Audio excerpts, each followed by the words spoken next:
வணக்கம். இன்னைக்கு கிளாஸ்ல நம்ம பார்க்க போற டாபிக் பாத்தீங்கன்னா BA 4201 quantitative techniques for decision making. இந்த பேப்பர் ப்ரிப்பேர் பண்றவங்க கம்மிங் 20th யூனிவர்சிட்டி எக்ஸாம்னு இன்ஃபார்ம் பண்ணியிருந்தாங்க. ஸோ அவங்க ஃபாலோ பண்ண வேண்டிய டாபிக்ஸ் மட்டும்தான் நம்ம பேச போகிறோம். இந்த டாபிக்ஸ்க்கான லிங்க் டிஸ்கிரிப்ஷனில் இருக்கும். நம்ம சேனலில் இந்த பேப்பர் ரிலவெண்ட்டாக ஒரு 50% வீடியோஸ்லாம் நம்ம போட்டிருந்தோம். ஸோ அதை கொஞ்சம் ஃபஸ்ட்டு இம்பார்ட்டன்ஸ் கொடுத்து ஃபாலோ பண்ணுங்கள். அண்ட் ரிமைனிங் டாபிக்ஸ் எதெல்லாம் ஃபாலோ பண்ணணுங்கிறதையும் இன்ஃபார்ம் பண்ணுறோம்.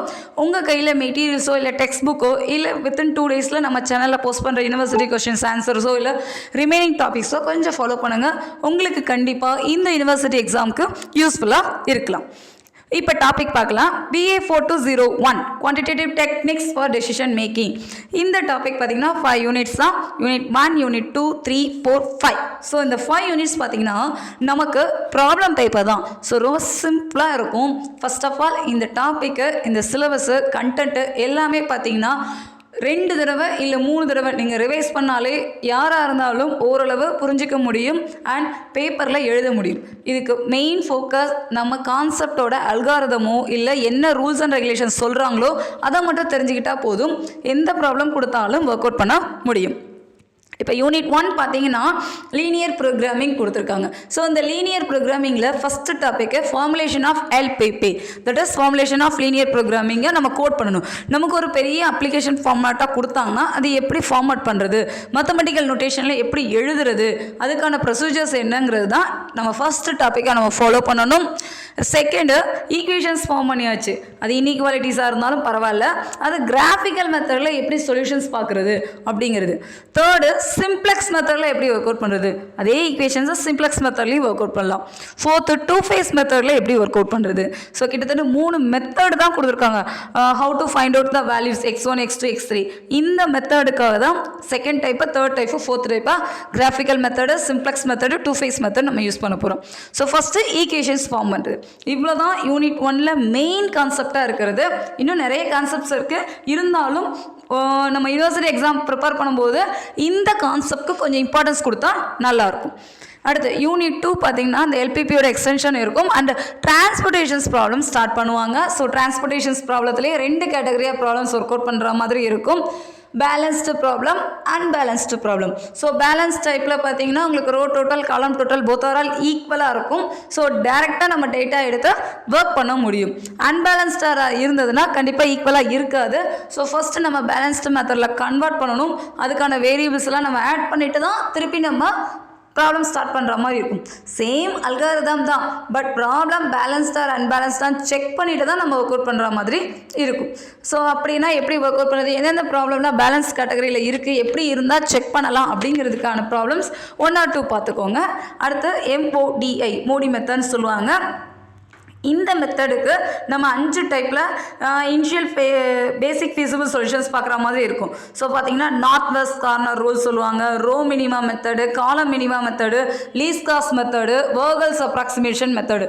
ஸோ டோட்டலாக 5 மெத்தட்ஸில் எந்த மெத்தட்லனாலும் நமக்கு கொஷின் கேட்கலாம். இல்லை நம்ம இனிஷியல் பேசிக் ஃபீஸிபிள் சொல்யூஷன் அவங்க கொடுக்கலன்னா நம்மளே மெத்தடை சூஸ் பண்ணிக்கலாம். சில சமயம் நமக்கு பார்ட் B கொஷினில் பார்த்தீங்கன்னா நார்த் வெஸ்ட் மெத்தடில் செய்யுங்க, NW சொல்லுவாங்க, நார்த் வெஸ்ட். ஸோ இந்த மெத்தடில் கேட்கலாம். இல்லை row minima method, row wise minimum value கேசஸில் ரெடியூஸ் பண்ணுங்க. காலம் மினிமா மெத்தட் ஆகட்டும், லீஸ்ட் காஸ்ட் மெத்தட் ஆகட்டும், வேர்கல்ஸ் இது ரொம்ப ரொம்ப முக்கியமான மெத்தடு. மேக்ஸிமம் பார்ட் Bயில் வேர்கல்ஸ் அப்ராக்சிமேஷனில் நமக்கு காஸ்ட் வேல்யூ கேட்குறாங்க. ஸோ அது பார்ட் Bக்காகட்டும், பார்ட் Cயில் கூட நமக்கு ஒர்க் அவுட் பண்ணுறதுக்கு தேவைப்படுற மாதிரி இருக்கும். ஸோ இந்த 5 டைப்லேயுமே ப்ராப்ளம்ஸ் ஒர்க் அவுட் பண்ண தெரிஞ்சிருந்துருக்கணும். அடுத்து டீஜெனரேஷன் டிரான்ஸ்போர்ட்டேஷன் ப்ராப்ளம், இதுலேயும் நமக்கு ப்ராப்ளம்ஸ் ஒர்க் அவுட் பண்ணணும். டோட்டல் காஸ்ட் வேல்யூ எப்படி பார்க்குறதுன்னு தெரிஞ்சிருக்கணும்.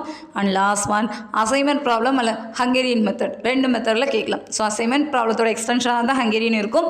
ஸோ இந்த ப்ராப்ளத்துலலாம் அல்காரிதம் என்ன சொல்லுது, எப்படி ஒர்க் அவுட் பண்ணணும் அப்படிங்கிறத நம்ம தெரிஞ்சுக்கிட்டு ஒர்க் அவுட் பண்ணால் கண்டிப்பாக ப்ராப்ளம் நம்மளால் சூஸ் பண்ண முடியும். யூனிட் 2 பொறுத்தவரை இந்த ஃபர்ஸ்ட் இருக்கிற 2 கேட்டகரி சேர்த்து ஒரு கொஷினும் 3, 4ல் ஒரு கொஷினும் எதிராக சாய்ஸில் கேட்குற மாதிரி இருக்கும். நீங்கள் ஏதாவது ஒரு கேட்டகரியை தரவாக ஃபுல்லாக கான்சன்ட்ரேட் பண்ணிங்கன்னா கூட கண்டிப்பாக எக்ஸாமில் நம்மளால் ப்ராப்ளம் சூஸ் பண்ண முடியும். இது யூனிட் 2 டாபிக். அடுத்து யூனிட் 3 பார்த்தீங்கன்னா game theory. So game theory இந்த டாப்பிக்கில் பார்த்தீங்கன்னா ரெண்டு டாபிக் தான் நம்ம ஃபாலோ பண்ணுற மாதிரி இருக்கும். First one value of the game தான் நம்ம கால்குலேட் பண்ணணும். இதில் சேடல் பாயிண்ட்ஸ்லாம் என்னென்ன, 2x2 மிக்ஸ் ஸ்ட்ராட்டஜி மெத்தடில் எப்படி ஒர்க் அவுட் பண்ணுறது, டாமினன்ஸ் மெத்தடில் எப்படி ஒர்க் அவுட் பண்ணுறது, கிராஃபிக்கல் மெத்தடில் எப்படி ப்ராப்ளம்ஸ் ஒர்க் அவுட் பண்ணுறது. ஸோ 4 டைப்பில் நம்ம value of the game calculate பண்ண முடியும். சேடல் பாயிண்ட்டு ரொம்ப ரொம்ப சிம்பிளான டாப்பிக்கு. மேக்ஸிமம் அது 2 மார்க் கொஷினாவோ இல்லை பார்ட் பிலேயோ கேட்குறாங்க. 2x2 mix strategy repeated question, part B question கண்டிப்பாக இந்த பாட்டை கேட்குறாங்க. அடுத்து dominance or graphical method. So dominance மெத்தடில் என்னென்ன ரிசல்ட்ஸ், என்னென்ன ரூல்ஸ்லாம் ஃபாலோ பண்ணணும், கிராஃபிக்கல் மெத்தட்னா எப்படி ஒர்க் அவுட் பண்ணணும் அப்படிங்கிறத நீங்கள் பார்ட் பி ஆகட்டும் பார்ட் சிலையும் கொஸ்டின் நம்ம எக்ஸ்பெக்ட் பண்ணுற மாதிரி தான் இருக்கும்.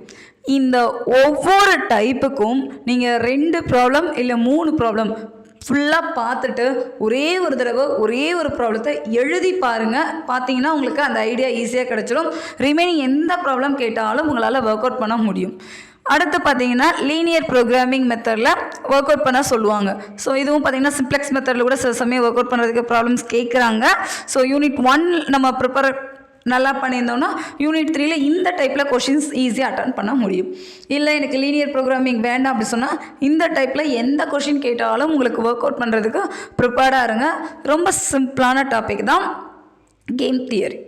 அடுத்து unit 4 inventory control. So inventory control டாப்பிக்கில் பார்த்தீங்கன்னா மாடல் 1, மாடல் 2, மாடல் 3 மாடல்ஸில் நம்ம ப்ராப்ளம்ஸ் ஒர்க் அவுட் பண்ணுற மாதிரி இருக்கும்.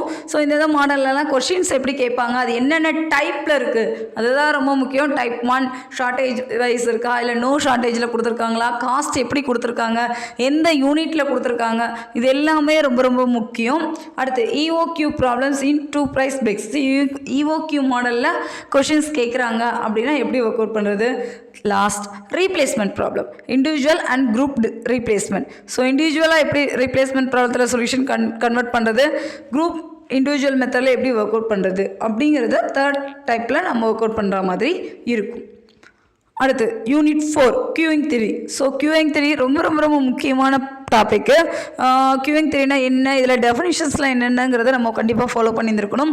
பர்டிகுலர்லி மாடல் 1, மாடல் 2, மாடல் 3, 4 இது எல்லாம் சேர்ந்தது தான் யூனிட் 5. ஸோ மாடல் 1னா எப்படி கொஷின் கேட்பாங்க, எந்தெந்த மாதிரிலாம் கேட்டிருக்காங்க, ஃபார்முலாஸ் என்ன அப்படின்னு பார்த்துருக்கலாம். மாடல் 2லேயும் அதே மாதிரி தான். மாடல் 3, 4 ஒவ்வொரு கேட்டகரிக்கும் தனித்தனியாக ஃபார்முலாஸ் தெரிஞ்சாகணும். ஃபார்முலாஸ் மாடல் 1ல் ஈஸியாக டைரெக்டாக கால்குலேட் பண்ணுற மாதிரி இருக்கும். மாடல் 2ல் கொஞ்சம் சுற்றி நம்ம ஒர்க் அவுட் பண்ணுற மாதிரி இருக்கும். அதெல்லாம் போக போக ப்ராப்ளம் பார்க்க நமக்கு ஈஸியாக தான் இருக்கிற மாதிரி இருக்கும்.